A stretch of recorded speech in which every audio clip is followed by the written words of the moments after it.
The Great Hall of the Galactic Council stretched for miles in every direction. Massive stone pillars rose toward a ceiling that glowed with the light of 1,000 captured stars. Representatives from 300 different species sat in their designated seats, their bodies shaped by evolution on worlds scattered across the galaxy. Some had scales, others had feathers. A few were made of living crystal that hummed when they spoke. But today, all eyes were focused on the small blue hologram spinning slowly in the center of the chamber. Earth. Council leader leaned forward in his elevated throne, his gray skin wrinkled as he studied the primitive planet. He had lived for 800 years and had seen dozens of new species join the council. Most of them were weak. Most of them were easy to control. He expected nothing different from these humans. They have only been traveling between stars for 200 years, said. His voice echoed through the chamber. They are children compared to us. The Empire has existed for 50,000 years. They have ruled their sector for 30,000. These humans are nothing. Murmurs of agreement rippled through the assembly. Several representatives laughed. The sound was strange coming from so many different throats and mouths. But one voice did not join the laughter. Ambassador stood slowly from his seat in the far corner of the chamber. He was old, even by galactic standards. His species, were known for their ability to study other civilizations. They watched, they learned, they remembered everything, and had spent the last 50 years watching Earth. Council leader said, his voice was soft but clear, "I must speak." Waved a dismissive hand. "Speak then, Ambassador, though I cannot imagine what concerns you could have about such a young species." Walked slowly toward the center of the chamber. His long robes dragged across the polished floor. When he reached the hologram of Earth, he stopped and looked up at it with something that might have been fear. "I have studied the humans," began. "I have watched their history unfold. I have seen their wars, their conflicts, their struggles against each other and against their own planet." He paused. "Council leader, I must warn you, these beings are not like us." Laughed. "Of course they are not like us. They are primitive. They still fight among themselves over resources and territory. They have not yet learned to cooperate as we have." "That is not what I mean," said. He turned to face the council. "When they go to war, they fight until both sides agree to stop. When they attack their enemies, they take what they want and leave. When we fight, we seek victory. We seek advantage. We seek to prove that we are stronger than our opponents." He took a deep breath. "The humans do not fight like this." The chamber fell silent, even stopped smiling. "What do you mean?" asked Counselor from her seat near the front. She was younger than most of the council members, with bright green scales that reflected the starlight. Looked at her with ancient eyes. "When humans go to war, they do not seek victory. They seek destruction, total and complete destruction. They do not stop when their enemy surrenders. They do not stop when they have taken what they want. They stop only when their enemy no longer exists." "That is barbaric," said. "Surely they have evolved beyond such behavior." "They have not," replied. "In their most recent global conflict, they created weapons capable of destroying entire cities in a single flash of light. They used these weapons, twice. They killed hundreds of thousands of their own kind in seconds, and when the war ended, they did not destroy these weapons. They built more. They built bigger ones. They built enough to destroy their own planet 100 times over." The silence in the chamber was absolute now. No one moved, no one breathed. "You must understand," continued. "Other species fight wars. Humans wage extinction events. They do not see conflict as a path to negotiation. They see it as a problem to be solved permanently. When they identify a threat, they do not contain it. They do not manage it. They eliminate it completely." Stood from his throne. His gray face had grown pale. "Why are you telling us this, Ambassador? Are you suggesting we deny them entry to the council?" "No," said. "It is too late for that. They have already begun expanding into our territory. They have already established colonies near space. Denying them entry would only make them suspicious. It would make them see us as a potential threat. He paused. And Council Leader, we do not want humans to see us as a threat. Then what do you suggest? I suggest we accept them into the Council. I suggest we treat them with respect and fairness. I suggest we make absolutely certain that no member species does anything to provoke them. Looked around the chamber at the hundreds of faces staring back at him. Because if we provoke them, if we give them a reason to see us as their enemy, they will not negotiate with us. They will not make demands. They will not seek territory or resources or power. What will they do? Asked. His voice dropped to barely a whisper. They will erase us from existence, every ship, every station, every world. They will not stop until there is nothing left. That is what humans do. That is who they are. Laughed again, but this time the sound was hollow. You speak of them as if they were monsters, Ambassador. They are just another species. Perhaps they are violent by nature, but so are many others. They have conquered dozens of worlds. They have enslaved billions. Yet we allow them a seat on this council. They are conquerors, agreed. But conquerors want something. They want land. They want resources. They want servants. Their violence has purpose. Human violence has only one purpose, to ensure that whoever hurt them can never hurt them again. He walked back toward his seat. I have given my warning, Council Leader. I pray you take it seriously. Watched the old ambassador return to his corner of the chamber. Then he turned back to the hologram of Earth, still spinning slowly in the starlight. The Council will vote on humanity's admission tomorrow, announced. I expect a favorable result. These humans may be violent, but they are also weak. Their fleet numbers in the hundreds, ours numbers in the millions. If they cause trouble, we will simply crush them like any other pest. More laughter echoed through the chamber, but Ambassador did not laugh. He simply sat in his seat and watched the small blue planet spinning in the darkness. He had done what he could. He had given his warning. Now he could only hope that someone would listen before it was too late. The colony on 9 was young. It had been built only 30 years ago, when the first human settlers arrived on transport ships from Earth. They came looking for a new home, a place where they could raise families and build farms and live in peace under an alien sun. The planet was beautiful. Its sky was purple during the day and gold at night. 2 small moons hung above the horizon, close enough that children would try to reach up and touch them. 40,000 people lived there now. Farmers, teachers, engineers, doctors, children who had never seen Earth and never would. They called themselves the first generation, and they were proud of what they had built. Admiral had visited 9 once, 3 years ago. She remembered the way the colonists smiled at her when she walked through their streets. She remembered the little girl who gave her a flower from the community garden. She remembered thinking that this was why humanity had reached for the stars, not for power, not for glory, but for moments like that one. Now she stood on the bridge of her flagship, the Soul, and watched 9 burn. The attack had come without warning. Warships had dropped out of hyperspace at dawn local time. They had fired on the colony's defensive satellites first, destroying them in seconds. Then they had turned their weapons on the surface. The bombardment lasted for 6 hours. When it finally stopped, nothing was left but ash and craters. 40,000 people, gone. His hands gripped the railing in front of her so tightly that her knuckles turned white. Her face showed no emotion. Her voice was perfectly calm. But inside, something cold and dark was growing. Something that had been sleeping for a very long time. Report, she said. Commander stepped forward. He was a tall man with a shaved head and eyes that had seen too many battles. He had served under for 15 years. He had never seen her like this. The fleet after the attack, he said. 17 ships total. They made no attempt to contact us or demand surrender. They simply destroyed the colony and left. Survivors hesitated. None confirmed, Admiral. The bombardment was thorough.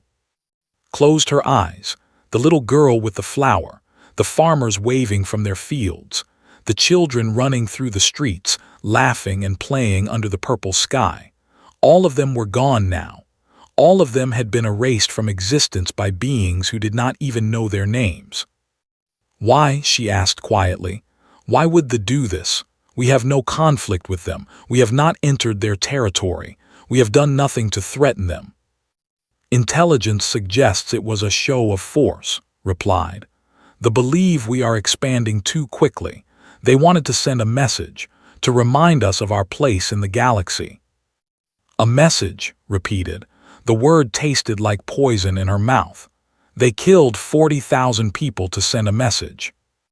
"Yes, Admiral." Opened her eyes. She turned to face directly. Her expression was still calm, still controlled, but saw something in her eyes that made his blood run cold. It was not anger. It was not grief. It was something far worse. It was absolute certainty. "Contact Fleet Command," said. "Tell them what has happened. Request authorization for full mobilization." Nodded slowly. "What level of response, Admiral?" "Total." The word hung in the air like a death sentence. Understood what it meant. Every officer in the human fleet understood what it meant. Full mobilization with a total response was not a battle. It was not a war. It was erasure. Complete and permanent erasure of the enemy. "Admiral," said carefully, "the Empire has existed for 30,000 years. They control over 200 worlds. Their fleet numbers in the tens of thousands. Are you certain this is the correct response?" Turned back to the viewport. The remains of 9 were still visible in the distance, a small gray smudge against the black of space. "They killed 40,000 of our people," she said. "Men, women, children. They killed them to send us a message, to teach us our place." She paused. "I intend to send a message of my own." "And what message is that?" His voice was soft but utterly cold. "That there is no place in this galaxy for those who harm humanity, that we do not negotiate with those who murder our children, that we do not seek justice or revenge or compensation." She turned to face one last time. "We seek only one thing, Commander. We seek endings, permanent endings. They wanted to teach us about power. I will teach them about extinction." Saluted. "I will contact Fleet Command immediately, Admiral." 3 hours later, the authorization came through. Every human warship in the galaxy began moving toward a single point in space. Carriers, battleships, destroyers, cruisers. Thousands of vessels carrying millions of soldiers and weapons capable of cracking planets in half. The message spread through human space like wildfire. 9 had been destroyed. They had attacked without provocation, and now humanity was responding, not with diplomacy, not with sanctions, not with carefully measured military strikes. With everything. Captain received the mobilization order aboard her ship, She was young for a captain, barely 30 years old, with sharp features and hair cut short in military style.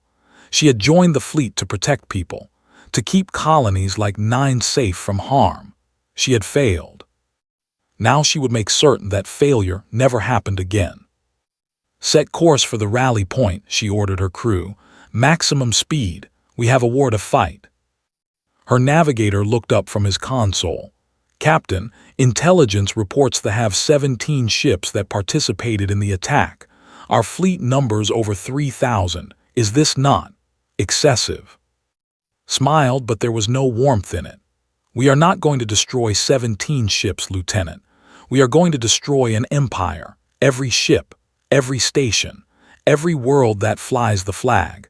When we are finished, the name will be nothing but a warning in history books, a reminder of what happens to those who mistake our patience for weakness." Across human space, similar conversations were happening on every ship, officers explaining to their crews what was about to happen, what they were about to become. The galaxy had never seen humans at war, not truly. They had seen skirmishes. They had seen border disputes. They had seen humans fight with restraint and caution, always seeking peaceful resolution. That was over now. that had awakened something ancient and terrible, something that had been buried deep in humanity's DNA since the first cave dweller picked up a rock to defend his family, something that did not know mercy or compromise or surrender. Admiral stood on the bridge of the soul and watched her fleet assemble. Thousands of lights against the darkness of space, each one carrying weapons and warriors ready to fight. "They wanted a message," she said quietly to herself. "Let us give them one they will never forget." Far away in the great hall of the Galactic Council, Ambassador felt a chill run down his spine. He did not know why. He did not know what had happened on 9, but somehow, deep in his ancient bones, he knew that something terrible had begun, something that would change the galaxy forever. He hoped he was wrong. He knew he was not. 3 days had passed since the attack on 9. 3 days of absolute silence from humanity. Counselor paced back and forth across her private chamber, her green scales flickering with nervous energy. She had sent 17 separate communications to the human embassy. She had requested meetings, demanded explanations, offered condolences. Every single message had gone unanswered. The human ambassador had simply vanished, along with his entire staff. Their offices were empty. Their ships had left orbit. It was as if they had never existed at all. This was wrong. This was very, very wrong. In the great hall of the council, representatives from across the galaxy whispered among themselves. Everyone had heard about 9 by now. Everyone knew what they had done, and everyone was waiting to see how humanity would respond. "They will demand reparations," said one representative, a being made of living stone who spoke in rumbling tones. "That is what civilized species do. They will ask for payment, territory, perhaps the execution of those responsible." "They will seek arbitration from the council," agreed another, a tall creature with feathers instead of hair. "They are new to galactic politics. They will want our help to resolve this peacefully." But Ambassador sat in his corner and said nothing. He had not spoken since the news of the attack reached the council. He had simply sat in his chair, staring at nothing, waiting for something that only he seemed to understand. Council leader entered the chamber with his usual confidence. He climbed to his elevated throne and looked out over the assembled representatives with something like amusement. "I have received word from the Empire," he announced. "Their high command is quite pleased with the results of their demonstration. They believe the humans have learned their lesson. They expect no further conflict."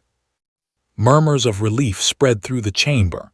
Several representatives actually smiled.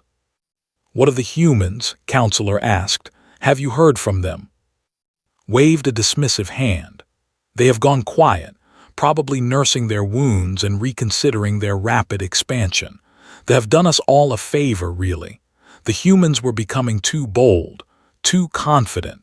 Now they understand that there are older and more powerful civilizations in this galaxy." Council leader said suddenly. His voice was soft, but it cut through the murmurs like a blade. "May I speak?" Looked at the old ambassador with barely hidden impatience. "If you must." Stood slowly. His movements were stiff, as if every joint in his body ached with a weight that had nothing to do with age. "You say the humans have gone quiet," he said. "You believe this is a sign of fear, of submission, of acceptance."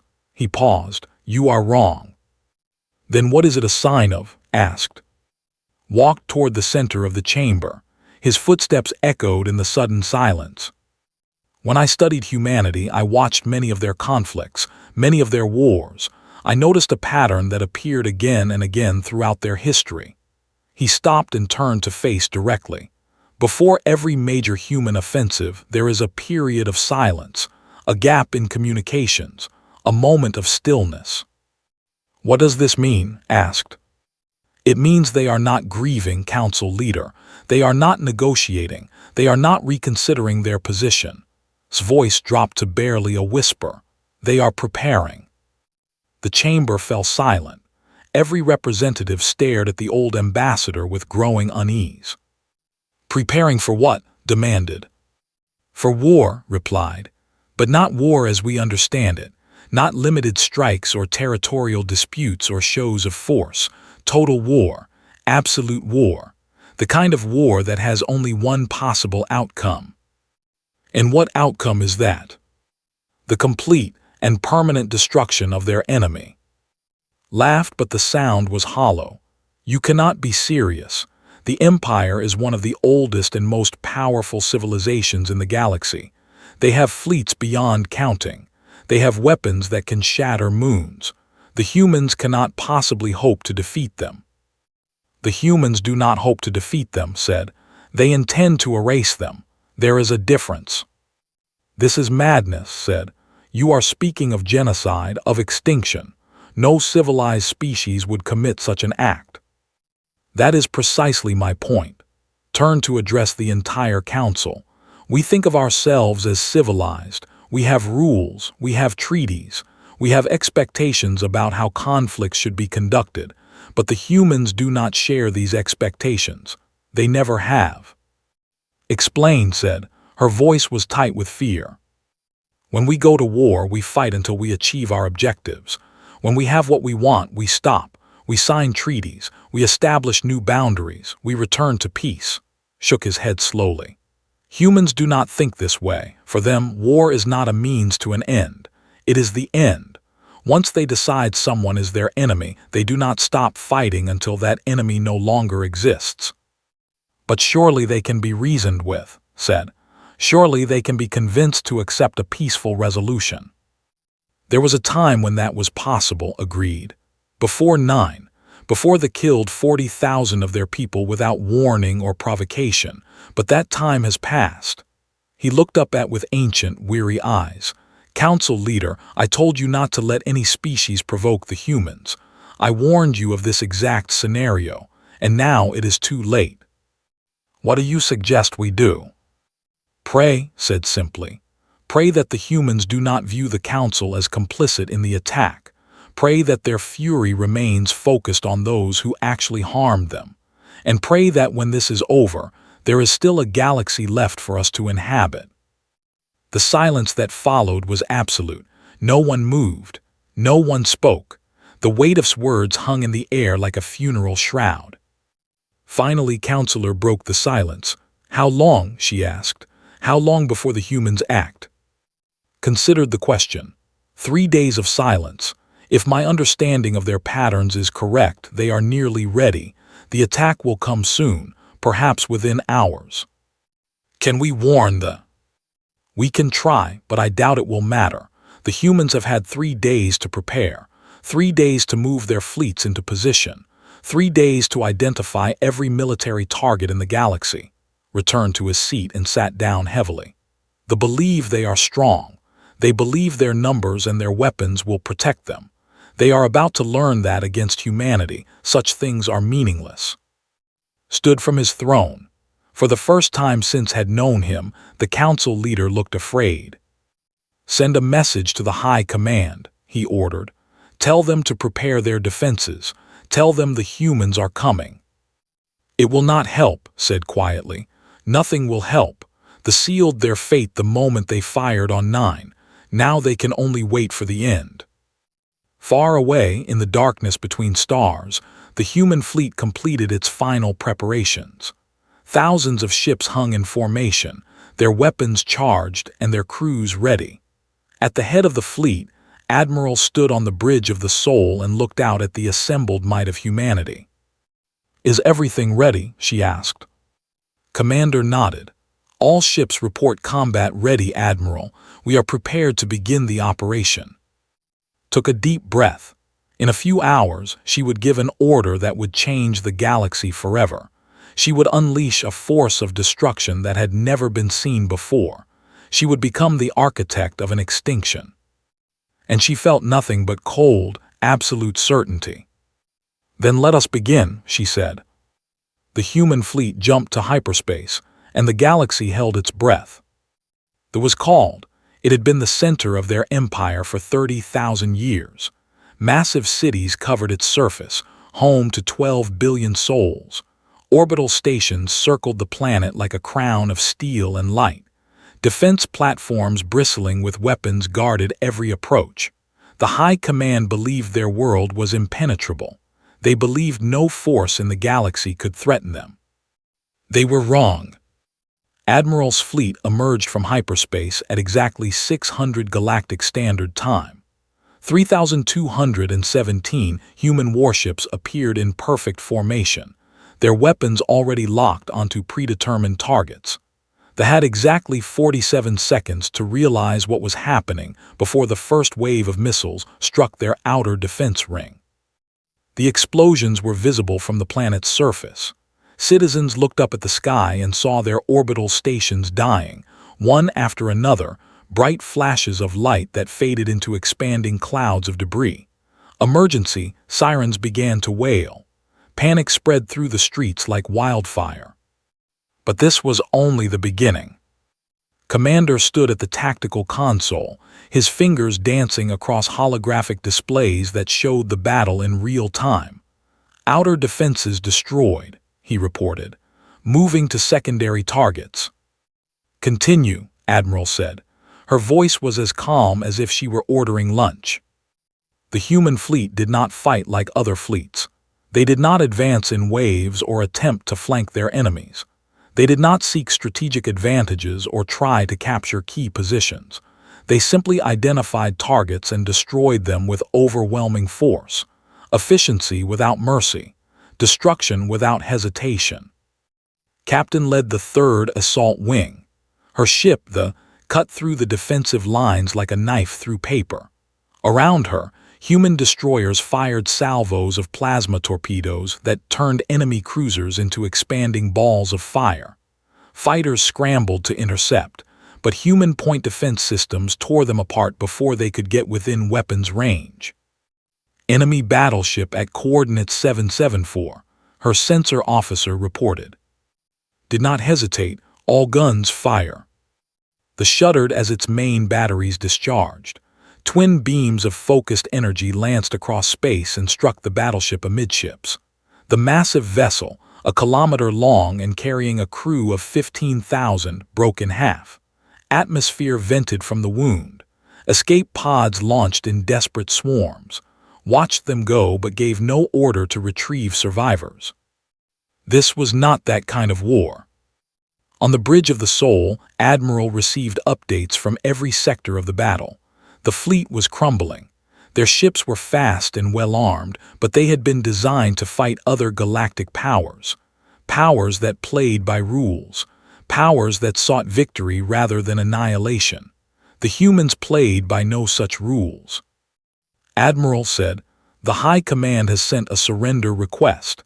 They are willing to pay any reparations we demand. They are offering territory, resources, hostages.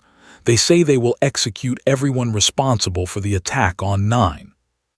Did not look away from the viewport. Admiral, I said, Commander, we did not come here to negotiate. We came here to send a message. She turned to face him. They killed 40,000 of our people because they believed we were weak, because they believed we would accept their cruelty and learn our place.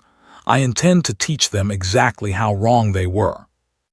The battle continued for 6 hours. 6 hours of relentless, systematic destruction.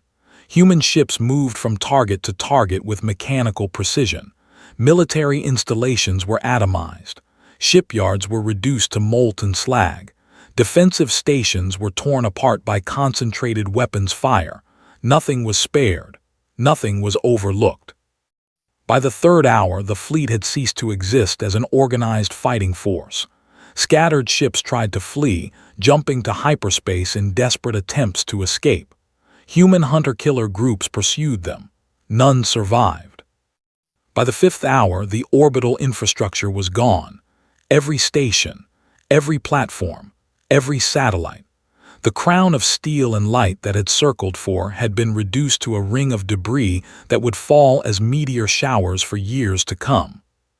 By the 6th hour, Admiral gave her final order. Begin orbital bombardment. Hesitated. Admiral, there are 12 billion civilians on that planet. They had nothing to do with the attack on 9.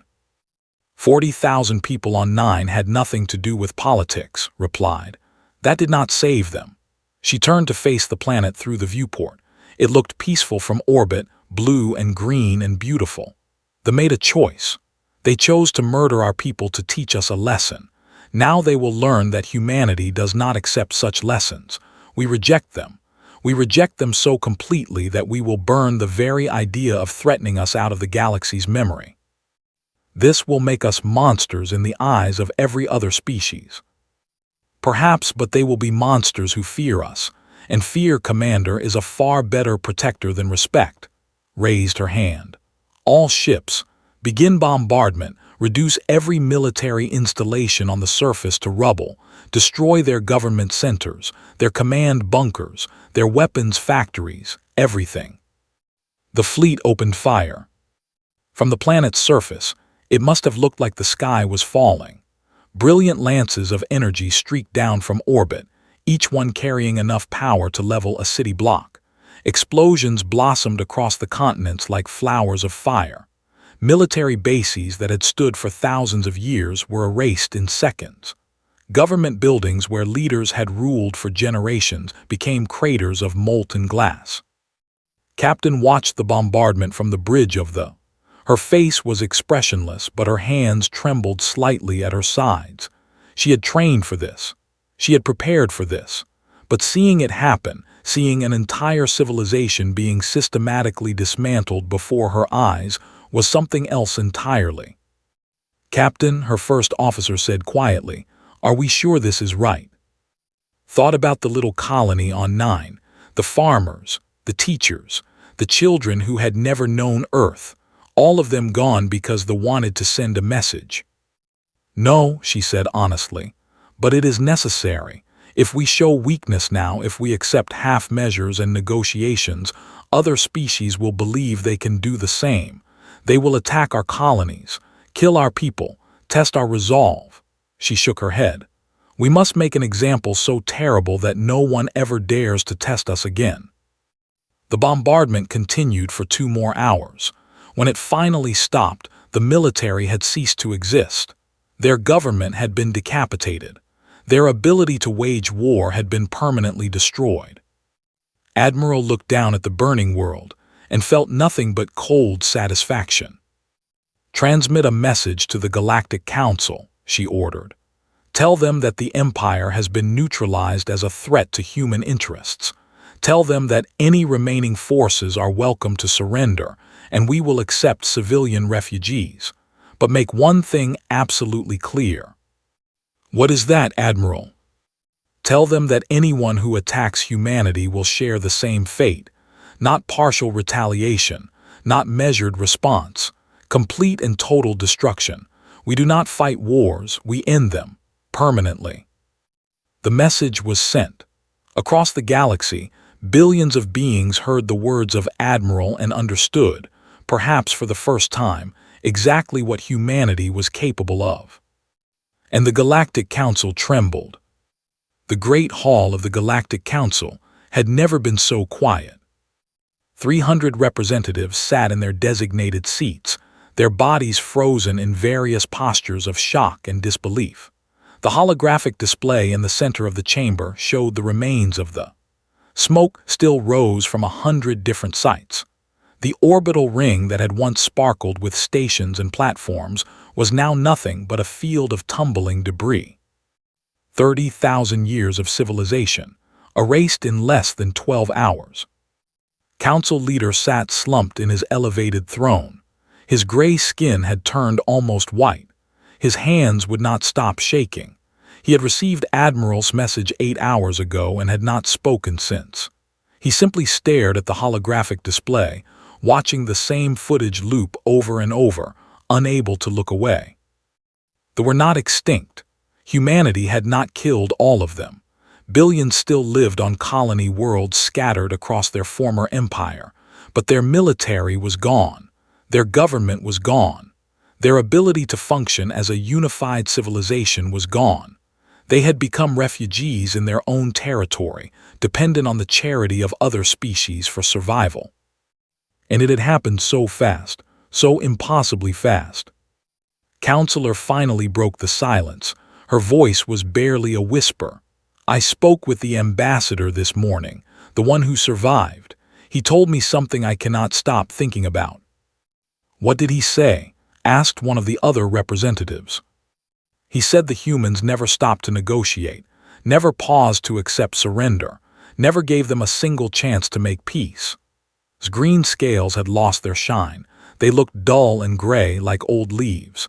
He said they moved through the system like a machine, identifying targets, destroying them, moving on. No anger, no joy, no hesitation, just cold mechanical efficiency." "That is not how wars are fought," said the stone being in his rumbling voice. "Wars are political. They have goals, objectives, end conditions. What the humans did was not war, it was extermination." "Yes," said Ambassador. He had risen from his seat in the corner and was walking slowly toward the center of the chamber. Every eye followed him. "That is exactly what it was, and that is exactly what I warned you about." Finally looked up, his eyes were empty. "You were right, Ambassador, I did not listen. I thought the humans were just another young species, violent perhaps, but controllable, manageable." He laughed bitterly. "I was a fool." "We were all fools," said. "We measured humanity by our own standards. We assumed they would behave as we would behave, fight as we would fight, accept the same rules and limitations that govern our conflicts." He stopped in front of the holographic display and looked up at the burning world. "We were wrong." "What are they then?" asked. "If they are not like us, what are they?" Considered the question for a long moment. When he spoke, his voice was heavy with exhaustion and sorrow. "Humanity evolved on a death world," he said. "A planet of predators and disease and natural disasters. They survived by being more dangerous than anything that tried to kill them. They developed a philosophy of conflict that is fundamentally different from ours. We see war as a tool, a means to achieve political or economic goals. They see it as something else entirely." "What do they see it as?" "Problem solving. Turn to face the council. When we go to war, we are trying to change our enemy's behavior, to force them to give us what we want, to make them submit. But humans do not think this way. When they identify something as a threat, they do not try to change its behavior. They eliminate it completely. Not because they are cruel, not because they enjoy destruction, but because they have learned through millions of years of evolution that the only truly safe threat is a dead one." The chamber was silent. No one dared to speak. "They attacked 9 because they wanted to teach humanity a lesson," continued. "They wanted to show them their place in the galactic order, but humanity did not learn the lesson they intended. Instead, they learned a different lesson. They learned that they were a threat, and they responded exactly as their nature demanded."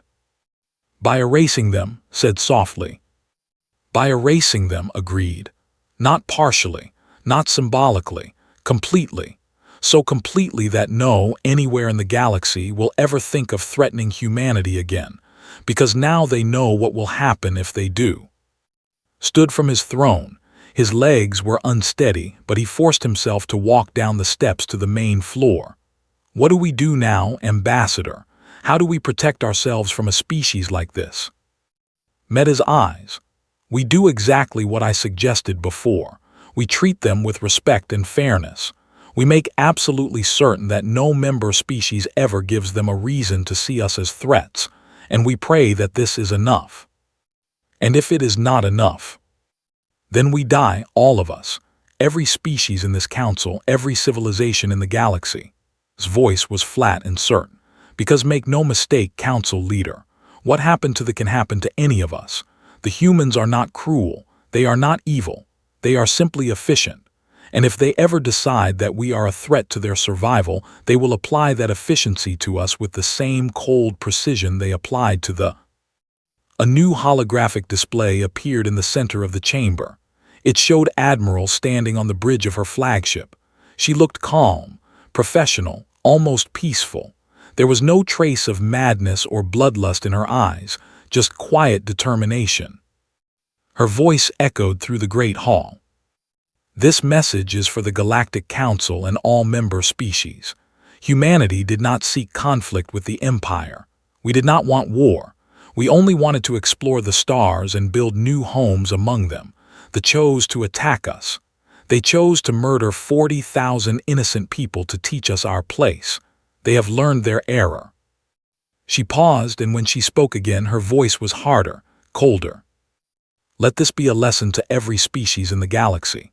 Humanity does not start wars, but we finish them. We do not fight for glory or conquest or revenge. We fight to protect our people, and we will protect them with everything we have, every ship, every weapon, every ounce of strength in our bodies. If you leave us in peace, we will be your friends, your allies, your partners in building a better future. But if you threaten us, if you harm our people, if you make us your enemy.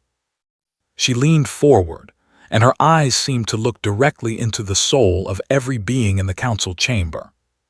We will not fight you, we will obliterate you, completely, permanently, without hesitation or regret. This is not a threat, it is simply who we are. Choose wisely. The transmission ended. The silence in the great hall was absolute. 300 representatives sat in their seats, each one contemplating a future they had never imagined.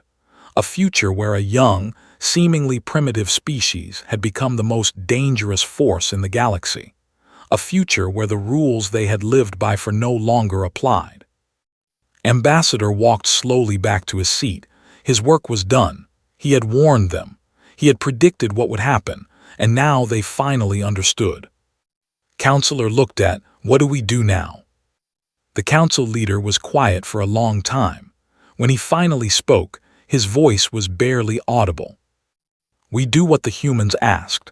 We leave them in peace. We treat them as equals, and we pray that we never give them a reason to look at us the way they looked at the. He sat down heavily.